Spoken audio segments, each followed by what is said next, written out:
Saludos y grandes bendiciones para ti y para toda tu familia. Te habla tu hermano en Cristo, Natanael Baloyes. Te invito a quedarte hasta el final de este video. Hay un mensaje importante de parte del Señor para ti y para mí. Bienvenidos.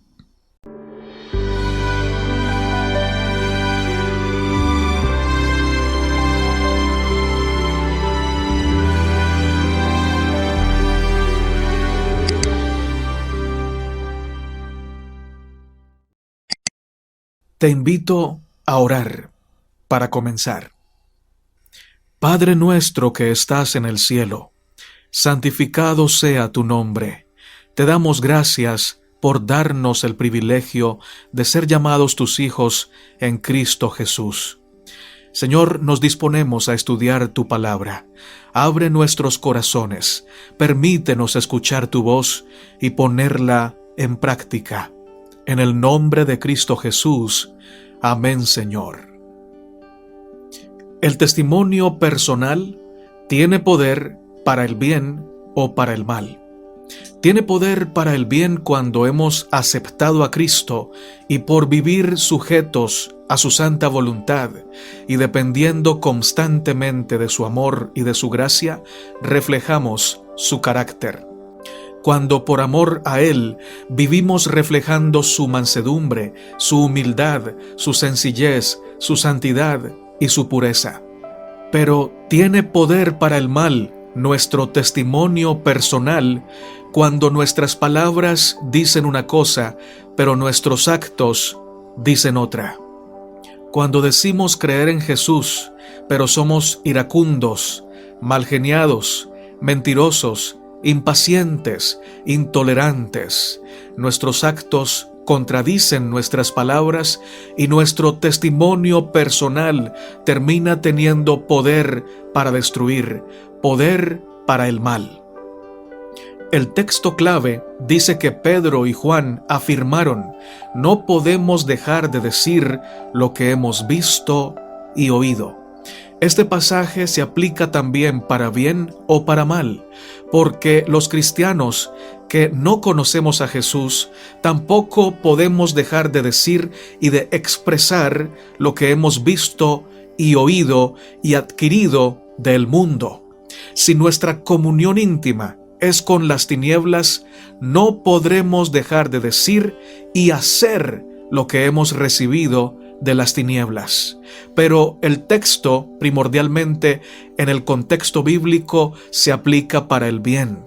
Cuando tenemos comunión íntima con la luz, comunión íntima con Cristo, no podemos dejar de decir, de proclamar y de hacer lo que hemos recibido de Cristo, lo que recibimos todos los días y constantemente de su presencia, de su santa comunión. Si nuestro corazón está lleno de Cristo, porque nuestro oído está habituado a escuchar la palabra, porque nuestros ojos están habituados a contemplar su grandeza, su misericordia, entonces nuestra boca o nuestras palabras expresarán su grandeza, expresarán su poder, expresarán su amor. Cada vez que hablemos y cada vez que actuemos, mostraremos en nuestra vida lo que mostraba el apóstol Pedro, lo que mostraba el apóstol Juan, lo que muestran todos los hijos e hijas de Dios que viven bajo la sombra del Omnipotente, amparados en su gracia y en su gran amor. La pregunta es, mi hermano y mi hermana, ¿cuál es nuestro testimonio personal?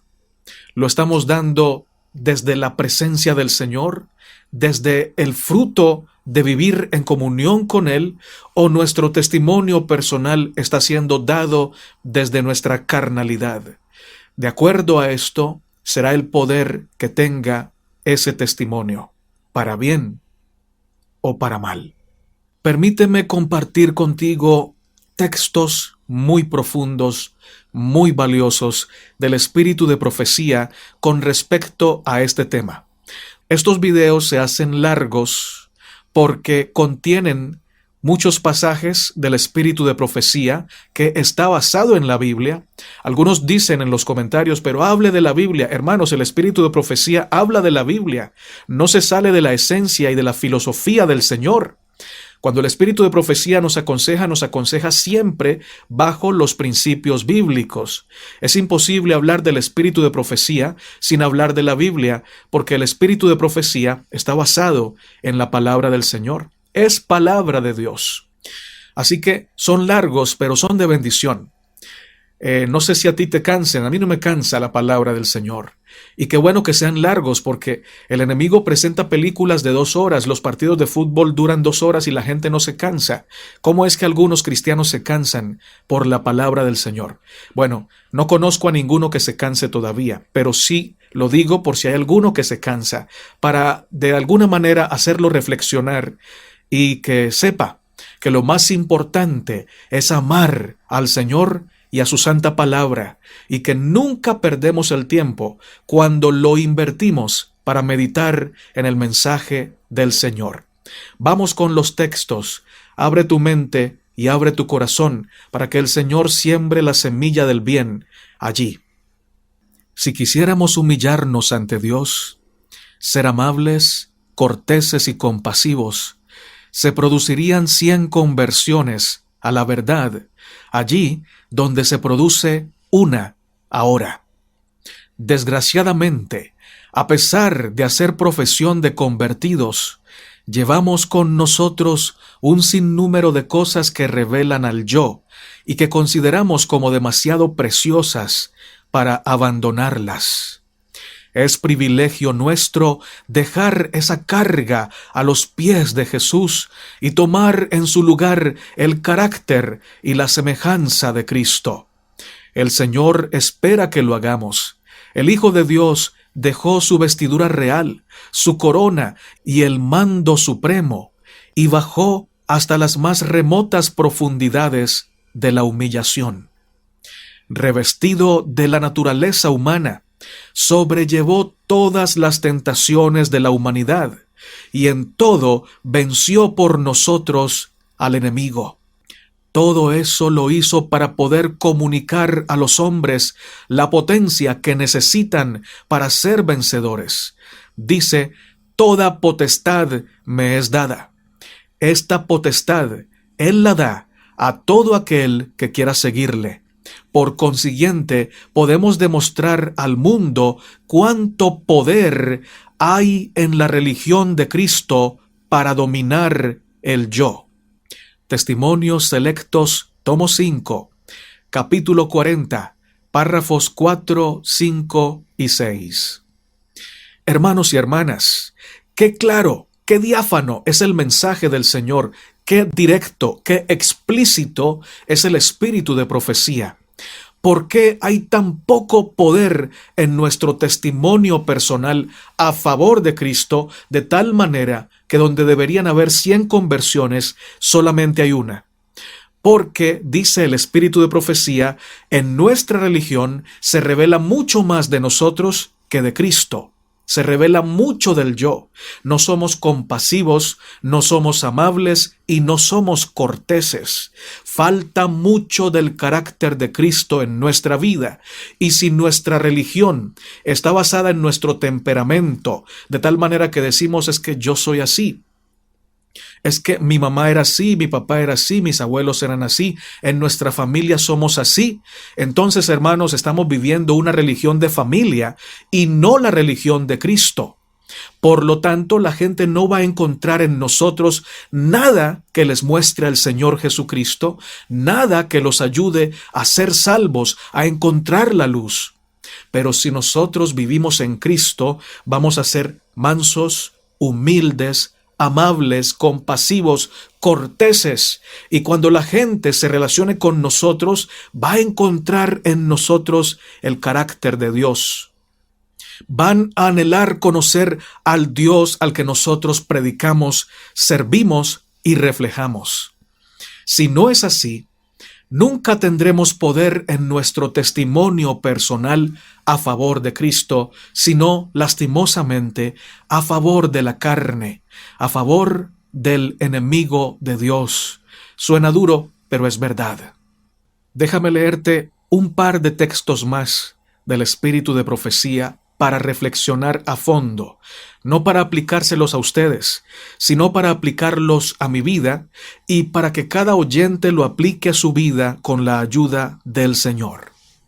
El pueblo de Dios ha sido llamado a dar gloria al Señor. Cuando los hijos del Señor le dan gloria, el mundo entero es testigo de la grandeza del amor de Dios. Sin embargo, la pregunta es, ¿cómo le damos gloria al Señor?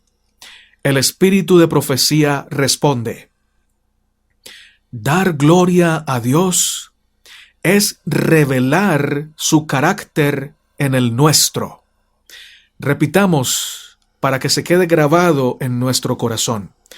Dar gloria a Dios es revelar su carácter en el nuestro y de esta manera hacerlo conocer. Y glorificamos a Dios en cualquier forma en que hagamos conocer al Padre o al Hijo. ¡Qué texto! ¡Qué profundidad! ¡Qué hermosura! ¡Qué revelación! ¿Dónde lo vas a encontrar?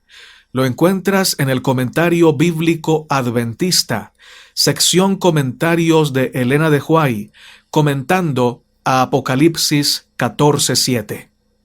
Nuestro testimonio personal tendrá poder para gloria de Dios cuando le demos gloria al Señor. Y ya este pasaje nos ha mostrado que dar gloria al Señor es revelar su carácter en nuestro carácter.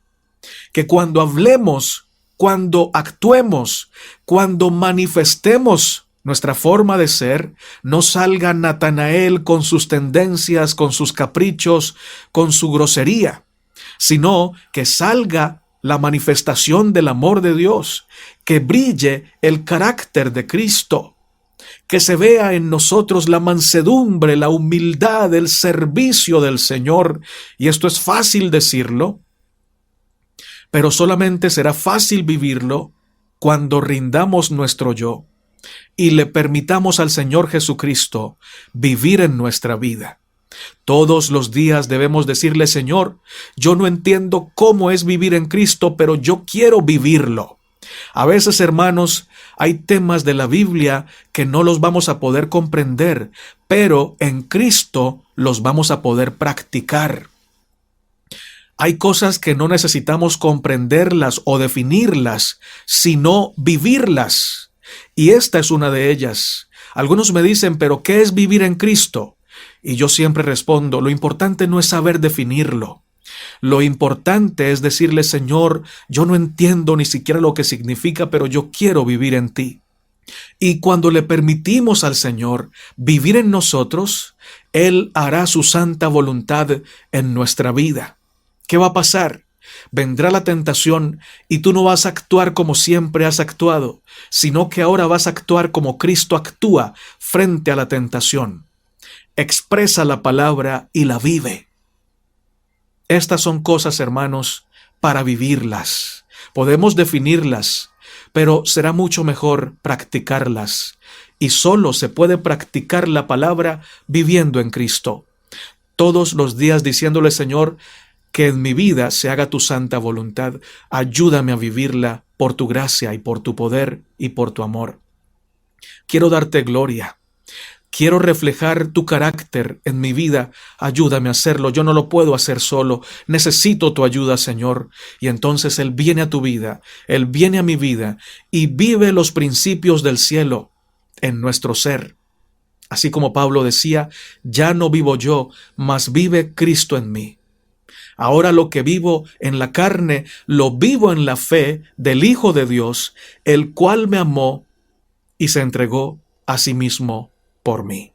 Eso, hermanos, eso es la santidad, la práctica de la verdad que solo se puede llevar a cabo por el amor de Cristo morando en nosotros. Amén. Sigue diciendo el espíritu de profecía: la mayor alabanza que los hombres pueden ofrecer a Dios es llegar a ser medios consagrados por los cuales pueda obrar. El tiempo pasa rápidamente hacia la eternidad. No retengamos de Dios lo que le pertenece. No le rehusemos lo que, aun cuando no puede ser ofrecido con mérito, no puede ser negado sin ruina. Él nos pide todo el corazón. Démoselo. Es suyo, tanto por derecho de creación como de redención. Nos pide nuestra inteligencia. Démosela. Es suya. Pide nuestro dinero. Démoselo, pues es suyo.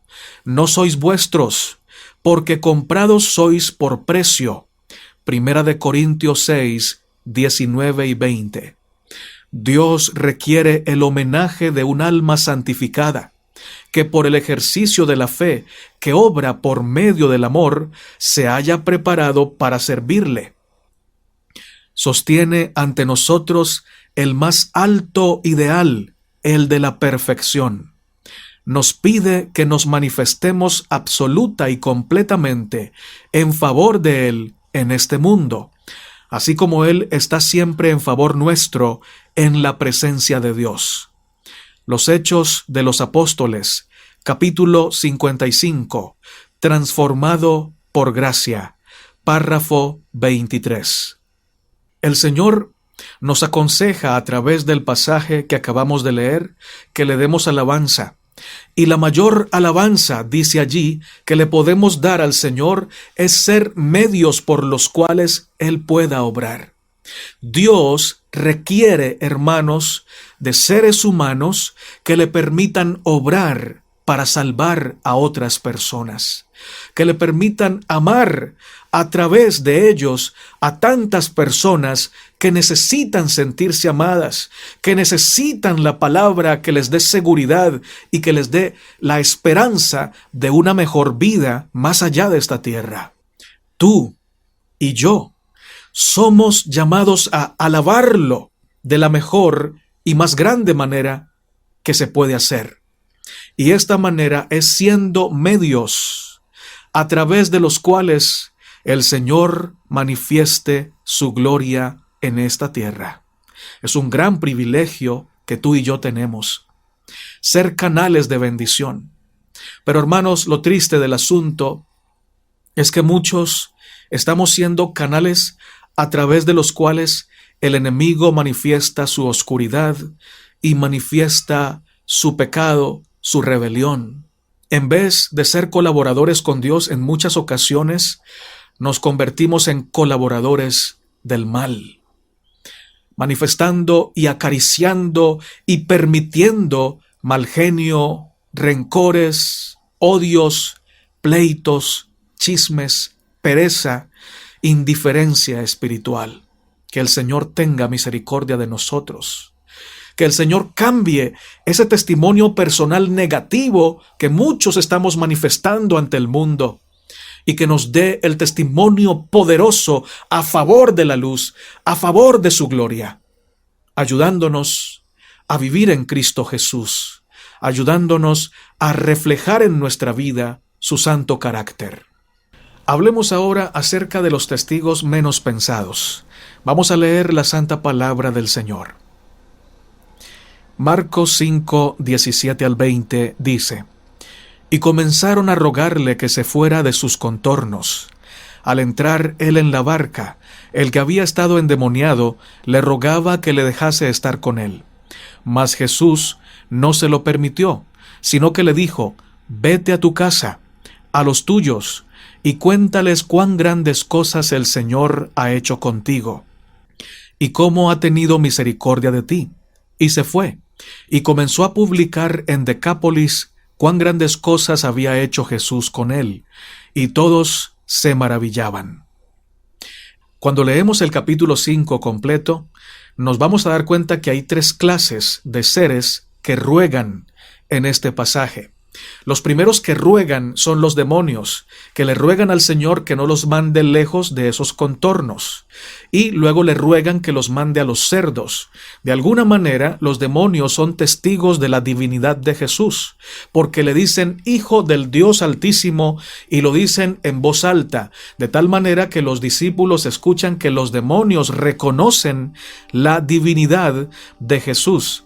Hay personas que son testigos de Dios y sin embargo no son testigos convertidos, son testigos al estilo de estos seres demoníacos, que reconocen que Dios es grande, que reconocen la divinidad de Jesús, pero no se rinden ante el Señor. Y no le ruegan para ser salvados, sino que le ruegan que por favor no les quite la vida, que por favor los deje seguir allí en su zona de confort, en el lugar donde les gusta estar. Pero no les interesa la salvación, así como estos demonios. Rogaron, usted puede leer el capítulo completo y dice rogaron.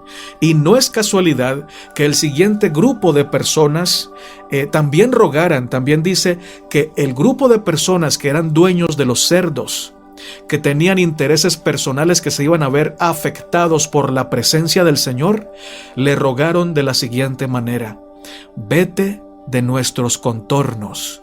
Qué triste.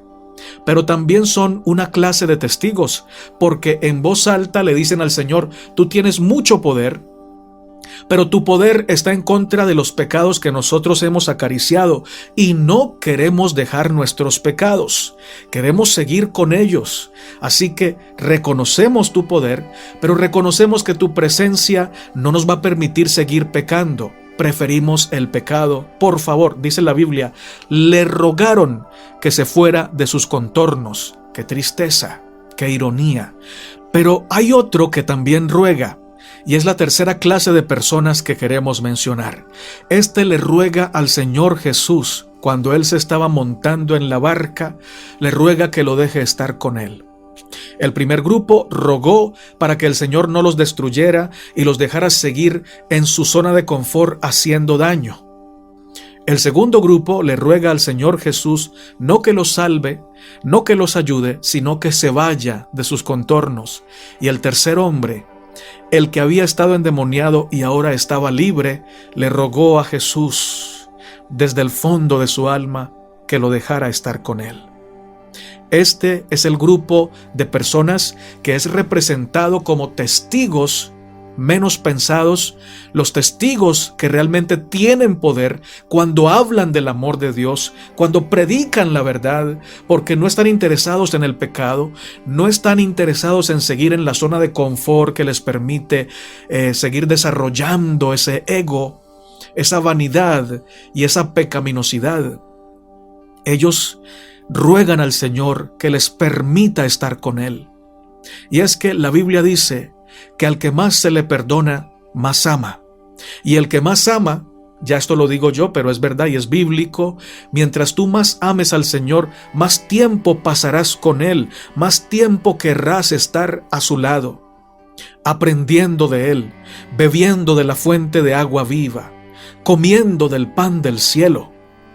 Y mientras más tiempo pases con Jesús, mayor poder del cielo se manifestará en tu vida para dar testimonio poderoso, valga la redundancia, de ese gran amor que has recibido y que has vivido y que has experimentado en Cristo Jesús.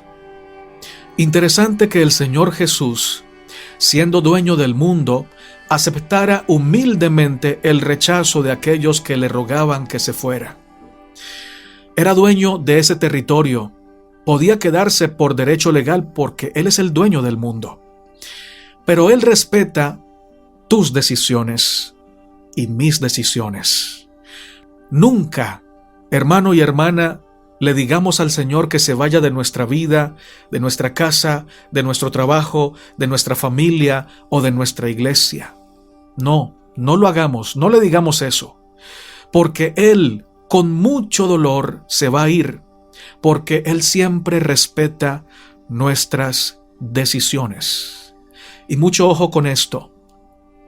Muchas veces con nuestra voz le decimos que se quede, pero con nuestros actos le pedimos a gritos que se vaya. Una vida indiferente a la oración, a la alabanza, a la palabra de Dios y a la obediencia es una petición elocuente que le dice a Dios: vete de mi casa, vete de mi vida, vete de mi trabajo. Si tú y yo le decimos al Señor: acompáñame durante todo el día, pero en nuestro trabajo estamos realizando cosas ilegales, haciendo cosas que no se deben hacer, con nuestros actos le estamos diciendo al Señor que se vaya. Si en la mañana oramos: Señor, quédate en nuestra casa todo el día, acompáñanos, pero en el día le colocamos música horrible al Señor, Él no se puede quedar. Nuestros actos están diciéndole: vete de la casa. Si en el día le pedimos al Señor que su presencia nos llene, pero sacamos tiempo para ver cosas vanas, negativas, sucias, le estamos diciendo: no te quedes. Le estamos rogando que se vaya para poder acariciar los pecados que nos gusta acariciar. Y ojo, mis amados hermanos, ojo con preferir quedarnos con nuestros cerdos que quedarnos con la presencia de Jesús. Los de Decápolis, los de Gadara, prefirieron sus cerdos, sus negocios, que la presencia del Señor. Le dijeron que se fuera porque no querían perder sus ganancias personales. Y como testigos quedaron muy mal. Testificaron que preferían el pecado que a Cristo. Pero aquel hombre que había sido endemoniado, el que uno podría pensar que era el menos indicado para ser el testigo del Señor, este hombre llegó a ser el testigo más poderoso en favor del Señor, a favor de la gloria de Dios en Decápolis. Alabado sea Cristo. Cualquiera hubiera pensado que los testigos más indicados para hablar de Jesús eran aquellos que estaban bien, que no estaban poseídos y no lo habían sido jamás, por lo menos aparentemente. Pero los que estaban bien se negaron terminantemente a recibir a Jesús, pero aquel que estuvo poseído resultó ser el testigo más dispuesto a proclamar el amor de Cristo. Los testigos menos pensados resultan ser los testigos más dispuestos, más poderosos y más sinceros, porque, primero, son los que reconocen que solo en Jesús pueden ser libres. Segundo, están completamente agradecidos por lo que Jesús ha hecho en su vida. Y tercero, tienen un testimonio valioso y creen que así como Dios los transformó a ellos, Dios puede transformar a otros.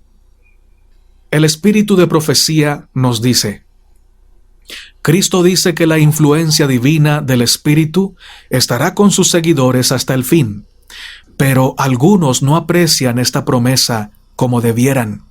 Su cumplimiento no se realiza como podría ser.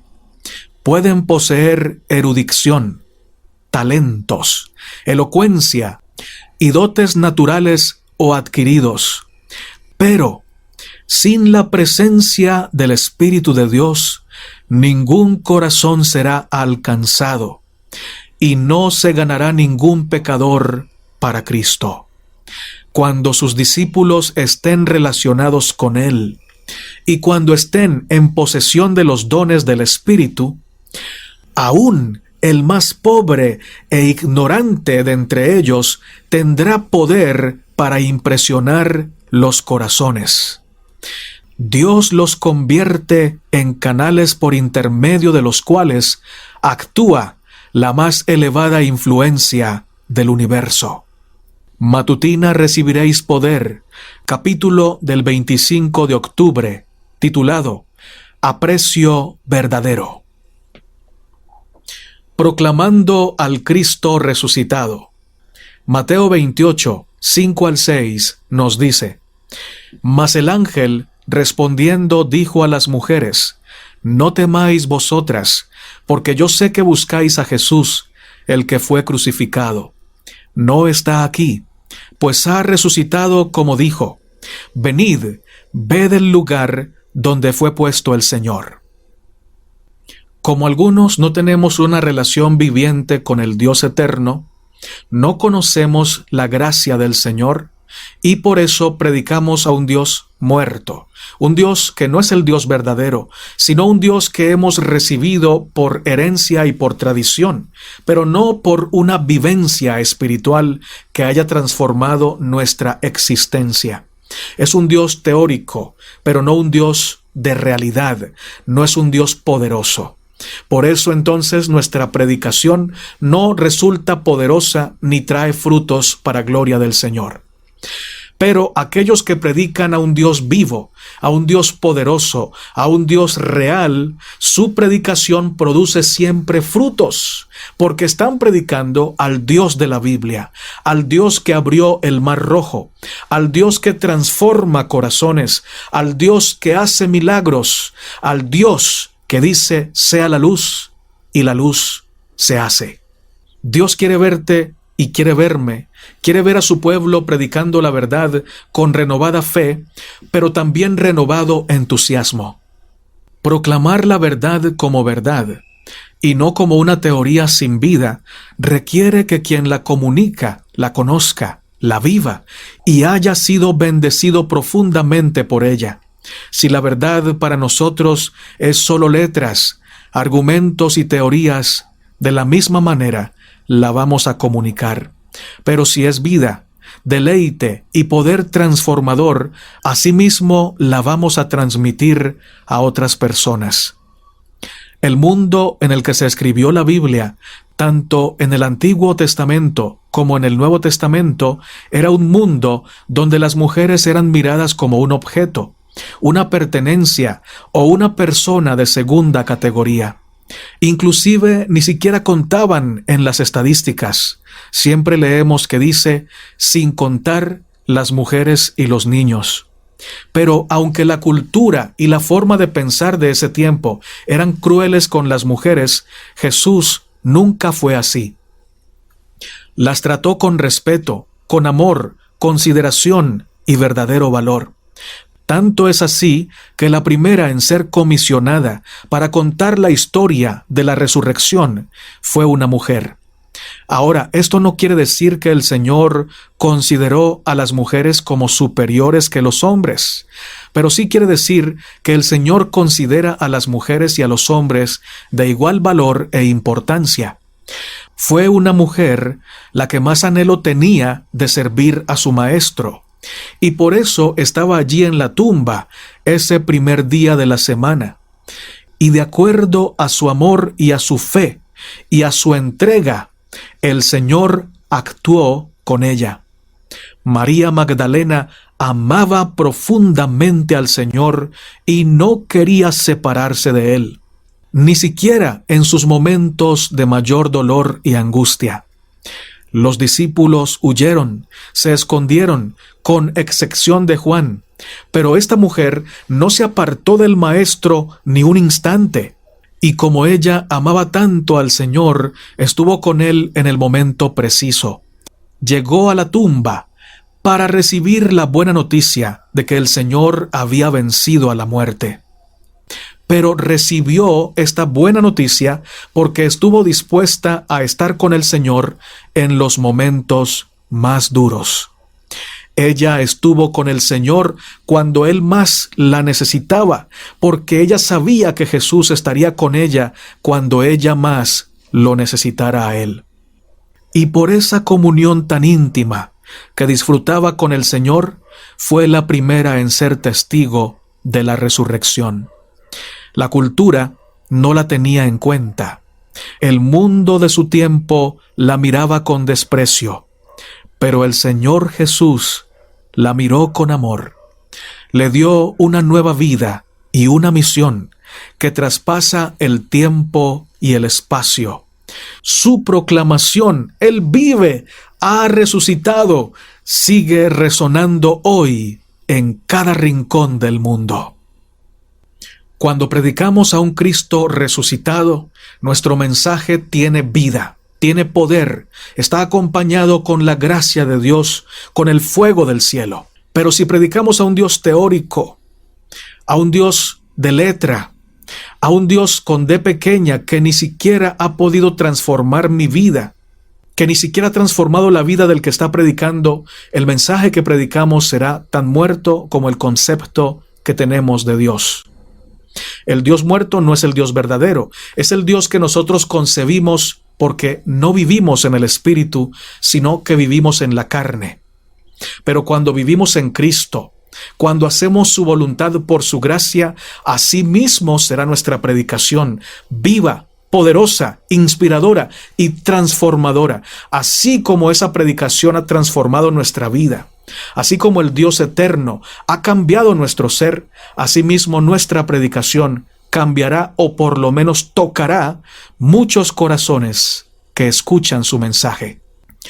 Las vidas transformadas marcan la diferencia. Entonces, viendo el denuedo de Pedro y de Juan, y sabiendo que eran hombres sin letras y del vulgo, se maravillaban y les reconocían que habían estado con Jesús. Hechos 4:13. El poder de la proclamación de la verdad debe estar sustentado con un testimonio de vida coherente. Si el que predica no practica, hace que el mensaje sea vituperado por los incrédulos. Y digo que los incrédulos, y lo remarco, porque los que conocen al Señor no se detienen a ver la vida personal del que predica. Para ellos lo que importa es el mensaje que se está predicando, pues sus ojos están fijos en Jesús. Pero los incrédulos sí miran la vida del mensajero, buscan cualquier detalle para criticar al que predica y para excusarse en los defectos del mensajero y así no aceptar la verdad. Es importante que el que predica sea transformado por Cristo y viva en Cristo. El Señor siempre hace énfasis en que sus seguidores y sus verdaderos hijos deben ser oidores y hacedores. No solo oyen, sino que hacen. No solo predican, sino que practican todo aquello que el Señor les ha enseñado. A muchos, en el día final, el Señor les dirá: apartaos de mí, hacedores de maldad, porque hicieron milagros, porque profetizaron y hasta echaron demonios en el nombre del Señor, pero nunca hicieron la voluntad del Padre Celestial. La vida de Pedro y de Juan era una vida coherente.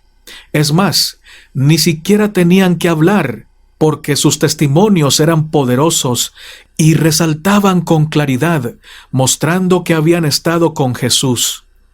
Pero esto hacía que cuando hablaran, sus palabras resonaran con mayor peso y autoridad. El cojo que fue sanado no pudo ser callado, no pudo ser contradicho. Todos lo habían visto en su pobreza y en su enfermedad, pero ahora lo veían caminando y hasta corriendo, alabando al Señor. Que nuestras palabras, mis hermanos y mis hermanas, estén de acuerdo con nuestra fe. Que nuestros actos muestren la gloria de Dios, porque estamos conectados todos los días con la fuente del amor, que es el Señor del cielo. Solo una vida transformada por Dios puede ser un verdadero testimonio en favor de la verdad. El espíritu de profecía nos dice: no es suficiente argüir en defensa de la verdad. La evidencia eficaz de su valor se ve en una vida piadosa. Sin esto, las afirmaciones más concluyentes carecerán de peso y de poder persuasivo, pues nuestra fortaleza radica en estar relacionados con Dios por su Espíritu Santo, y la transgresión nos separa de esa sagrada proximidad a la fuente de poder y sabiduría. Predicar lo que no practicamos no es sino confirmar a los pecadores en su impenitencia. Las exhortaciones fervientes para andar en la luz serán desatendidas si el predicador mismo descuida seguir la luz que Cristo le ha dado. Los que trabajan por Cristo han de ser hombres y mujeres de gran discreción, de manera que los que no comprenden sus doctrinas se sientan inducidos a respetarlos y considerarlos como personas desprovistas de fanatismo, desprovistas de tosquedad e impetuosidad. Sus discursos y conducta, así como sus conversaciones, deben ser de tal naturaleza que guíen a los hombres a la conclusión de que estos pastores son hombres de pensamiento, de solidez de carácter, hombres que temen y aman a su Padre Celestial. El Evangelismo, página 129. También lo puedes encontrar en el libro La Voz, su educación y su uso correcto, capítulo 53. La verdadera prueba de la predicación. Hermano y hermana, hemos llegado al final de estas reflexiones. Me gustaría saber cuántos de ustedes escucharon el mensaje completo, cuántos se quedaron hasta el final. Colóquelo allí en los comentarios y coméntenos también cuáles pasajes les llamaron más la atención, qué aprendieron por la gracia del Señor de este mensaje. Oh mis hermanos, que el Señor nos ayude a tener un poderoso testimonio personal a favor de Cristo Jesús, a reflejar su carácter, a ser mansos, a ser humildes, a servir con abnegación por la gloria del Señor, por la gracia del Señor. Vamos a orar. Misericordioso Padre que estás en el cielo, venimos a tu presencia, Señor, necesitados de tu amor, necesitados urgentemente de tu perdón, de tu transformación. Señor, tenemos todavía en nuestro temperamento y en nuestro ser mucha herencia de nuestros antepasados y también muchas tendencias que hemos acariciado y fortalecido. Tendencias al mal, tendencias a la autocomplacencia, a la impaciencia, al orgullo, a los rencores. Perdónanos, Señor, y arranca de raíz, oh Padre, toda esta maldad y pon en nuestra vida, en nuestro carácter, en la fuente de nuestro ser, tu Santo Espíritu, tu nueva naturaleza. Necesitamos, Señor, vivir en ti para poder tener testimonios poderosos a favor del Evangelio. Perdónanos porque en muchas ocasiones hemos servido como canales para el mal. Hemos hecho quedar mal tu santo carácter. Hemos hecho quedar mal la palabra que predicamos. Con nuestros actos a veces borramos lo que decimos con nuestras palabras. Pero Señor, esta historia no tiene por qué ser siempre así, porque tú viniste no solamente a limpiarnos con tu sangre, sino también a darnos poder para vivir victoriosos sobre el pecado. Ayúdanos, pues, a vivir en victoria, de victoria en victoria, siempre ascendiendo, siempre creciendo a tu imagen y semejanza. Gracias porque tú eres nuestro amparo y nuestra fortaleza. Gracias porque en ti encontramos oportuno refugio. Gracias, Señor, porque siempre nos escuchas y siempre nos respondes y siempre nos extiendes tu mano para ayudarnos a salir del abismo del pecado, a salir de la autocomplacencia, a salir de la maldad. Bendice a mis hermanos y a mis hermanas. Cada una de sus peticiones están, Señor, en tus manos y también en tu corazón. Y sabemos que estás respondiendo según tu voluntad, según tu misericordia, según tu sabiduría. Gracias, oh Padre, por escuchar esta oración. En el nombre de Cristo Jesús. Amén, Señor. Si este mensaje ha edificado tu vida, te ha bendecido, te invitamos a ponerle me gusta a este video, a suscribirte al canal En Defensa de la Fe y a compartir este mensaje con tus hermanos y con tus amigos. Mil gracias, mis hermanos, por ese aprecio. Gracias por esas oraciones. Gracias por el apoyo. Maranata, y que nuestro Rey, el Señor Jesucristo, venga pronto. Amén.